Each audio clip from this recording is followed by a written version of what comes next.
It's a stormy night, and a man sits inside his pickup truck, clearly troubled.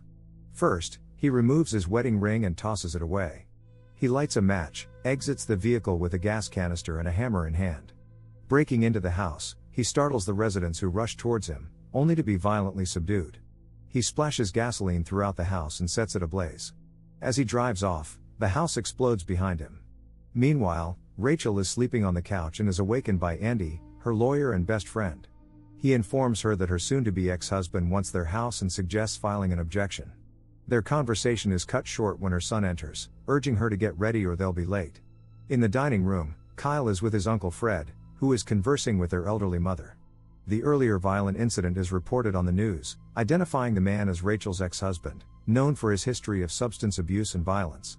As Rachel searches for her candy cane scissors, Fred's girlfriend joins them at the table, discussing their financial struggles, particularly the cost of their mother's nursing home.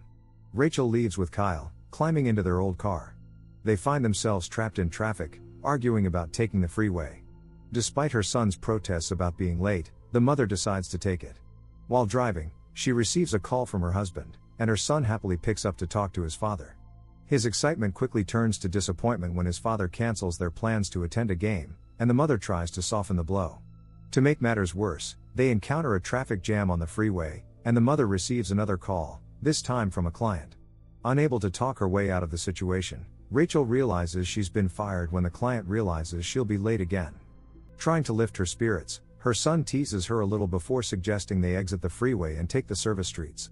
As they leave the freeway, they stop behind a gray pickup at a red light. When the pickup doesn't move as the light changes, she starts honking and maneuvers around him.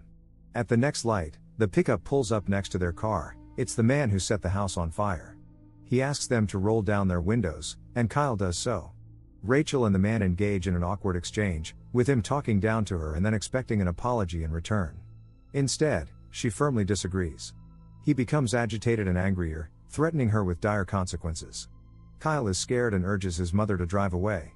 The man starts following them and cuts them off twice. Rachel takes a different route and eventually gets Kyle to school, albeit very late. She calls Andy, arranging to meet him for breakfast in 20 minutes, despite being low on gas. At the gas station, she starts the pump and goes inside to pick up a few items. While paying the cashier, she notices the gray pickup parked behind her car. Anxious, she informs the cashier and a man in line that the pickup has been following her since an argument. The man offers to escort her out and notes down the pickup's license plates. After refueling and getting into her car, the man provides her with the pickup's plate number. She drives away, leaving him behind to confront the pickup driver and warn him not to follow. Suddenly, the pickup rams into the man, pushing him into the street where he is struck by another vehicle. Meanwhile, the pickup continues to pursue Rachel. She attempts to evade him, but they end up stuck in traffic again, with the pickup relentlessly ramming into her car while bystanders fail to react. They start moving again, and Rachel realizes her phone is missing, unable to call for help. The man pulls up alongside her and shows her that he has her phone. She accelerates, causing a collision and narrowly avoiding hitting a woman, thinking she has finally escaped. She pulls into a parking lot to hide and calm her nerves. Meanwhile, Andy waits for Rachel at a diner, repeatedly calling her but only getting voicemail. The man with the pickup enters and approaches Andy directly. He fabricates a story, claiming to be an old acquaintance of Rachel's, then sits down and strikes up a conversation with him. They discuss frightening encounters with road rage and Rachel's impending divorce. The man defends her soon-to-be ex-husband, making Andy uneasy. To ease tensions, the man offers to call Rachel and Andy reluctantly hands over his phone. Back at the parking lot, Rachel searches for her tablet when she hears a ringing sound. She locates a phone and answers, even though it's not hers. The man hands Andy his cell phone and informs Rachel that he's waiting for her at the diner with an old friend of hers. She denies knowing anyone by that name. As she begins to describe the man, calling him unstable, Andy realizes something is wrong and demands his phone back. The man suddenly strikes Andy with a cup, breaking his nose. Despite the diner patron's distress, no one intervenes as the man forcefully knocks Andy unconscious by slamming his head onto the table. He puts Rachel on speakerphone and continues their conversation, questioning whether Andy is truly just her lawyer and friend or if she's having an affair with him, similar to what his own wife did. He instructs Rachel to deliver her final words to Andy as he strangles and eventually stabs him, while the patrons in the diner remain passive, merely recording the unfolding horror. Leaving the diner, he informs Rachel that Andy is dead. She tries to reason with him and apologizes, but he dismisses her pleas and drives off swiftly. Using Rachel's own phone, he calls her again and reads aloud all her messages, including one from her son's school. He begins playing mind games, pressuring her to choose the next victim from her contact list. When she refuses, he transfers all her money to her husband and threatens to harm her mother and burn down her house. Rachel reluctantly picks her own name, but he rejects it and demands another. She names her former client who fired her. He hangs up, prompting Rachel to immediately contact the police. They rush to the client's house, but the man is nowhere to be found. Meanwhile, Fred watches the diner incident on the news at home. Hearing strange noises from another room and receiving no response from his girlfriend, he investigates. Outside, he spots the pickup parked in front of the house. Following the sounds with a knife in hand, he encounters the man, holding his injured girlfriend and recounting his encounter with Rachel. He expresses his feelings of insignificance and declares that violence and vengeance are his only remaining options. He proceeds to murder Fred's girlfriend and sends Rachel a photograph of him alongside her brother. Calling her again, she informs him she has contacted the police, which he already knows. Checking the tracker on Rachel's phone, he sees she's at Kyle's school and gives her an ultimatum: retrieve Kyle within 3 minutes and leave with him, or he will kill Fred. He coerces Fred into writing a letter blaming Rachel for his girlfriend's death while dousing him with gasoline. Meanwhile, Rachel retrieves Kyle from school.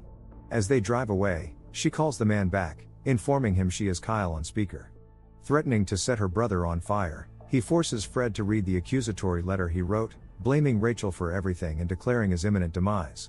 Suddenly, a police officer enters the house.